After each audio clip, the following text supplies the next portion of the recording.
Warren Truss, welcome to ABC News 24. Are you ready for this campaign? We're ready, and so are the Australian people.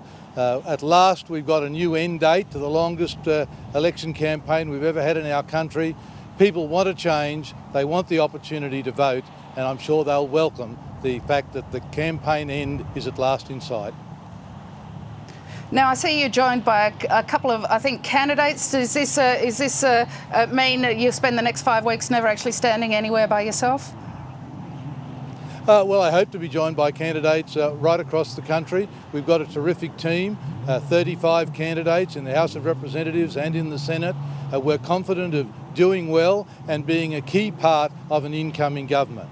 Kevin Rudd just hopes that he can surf in on a wave of amnesia, but the people have had enough. He won't be any better next time. They want a change, and we want to be a part of delivering a better future for all Australians. Will you be offering any different policies to your Liberal Party colleagues, or is this very much a coalition campaign? Well, it'll be a coalition campaign. We're a team. We want to be a strong team in government. But of course, as always, the Nationals will be putting a particular regional focus on our policy direction. We'll be emphasising the regional benefits of getting our country working again, of creating jobs and of finding opportunities. When the regions are strong, so is our country. So investments in the regions will make a real difference to our nation. Labor has ignored the region. Both Julia Gillard and Kevin Rudd ignored the regions. We won't. We'll make sure they get a fair share. Although Labor would say its plans for a national broadband network and its infrastructure investment in the region, particularly concentrating on some major highways and on rail, have helped regional Australia. Now, Tony Abbott has made major commitments on roads in capital cities. Are you going to look at rail outside capital cities? Well, turning first to broadband, very few people in regional Australia have got Labor's broadband. Regional people will be looking to a coalition government that will deliver broadband to them faster and very much cheaper. We certainly will have a commitment to infrastructure in regional Australia. Tony Abbott says he wants to be the infrastructure Prime Minister, and I want to work with him to make sure that our regions and our cities have the kind of infrastructure that improves their quality of life, but more importantly, helps to make our industry more efficient, get our products to market, and help us be competitive again internationally. Will the coalition be producing full costings for all its policies and a consolidated list of how much you think your policies will cost and will have an impact on the budget overall? Well, of course we'll be costing our policies, and we've done so up till now. When we've made announcements about the things we intend to do in the term ahead, we've delivered costings with them. For instance, the announcement just a week or so ago about our major investment on the Bruce Highway. It's fully costed. The same with what we've said about the Pacific Highway. Our commitments to roads in regional areas are all fully costed, as are our major commitments to the capital cities. So what we propose to do, we will deliver, and it will be properly funded. Unlike Kevin Rudd, we don't believe that debt doesn't matter. Even today, he said again that somehow or other a $300 billion, $400 billion debt doesn't matter. The interest on that debt, I don't think Mr. Rudd was saying that. Preventing us from delivering the infrastructure.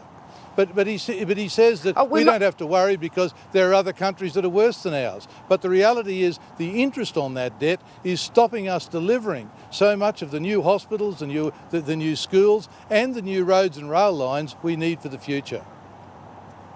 If I can look at the National Party's electoral position, are you looking at picking up at least 2 seats, the seats of the independents who'll be retiring at this election, Tony Windsor and Rob Oakeshott?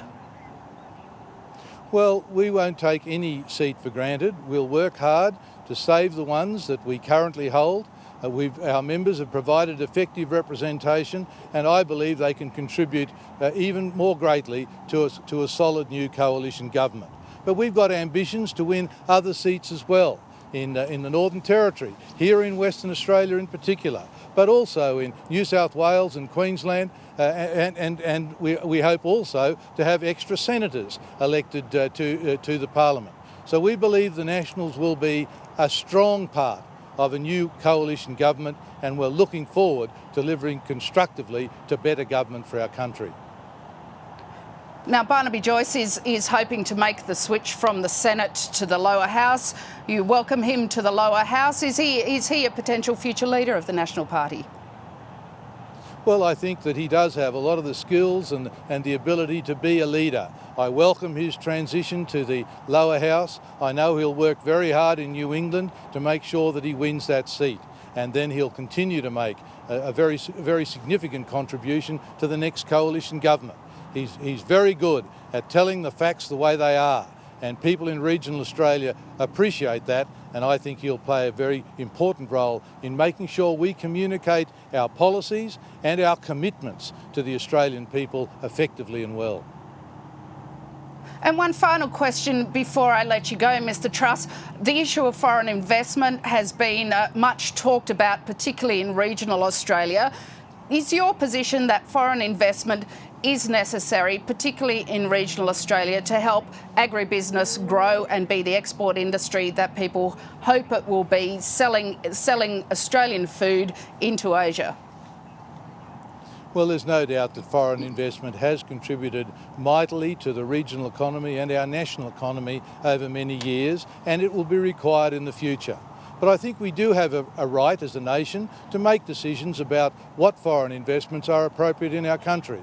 So there does need to be appropriate registers kept of foreign land ownership so that Australians know what's happening. And then we need a strong foreign investment review board that looks at each proposal on its merits to ensure that it's in the national interest. We will support foreign investment so long as it's in our nation's interest. But we do also have an interest in ensuring that our country is able to control its own destiny, that we can secure our food supply, that we have for the future the capacity to influence our own investment and to make sure that we will be strong in the regions for the future and that Australians can share in the profits of the good things we do in regional Australia. Warren Truss, thank you very much for your time. You're very welcome.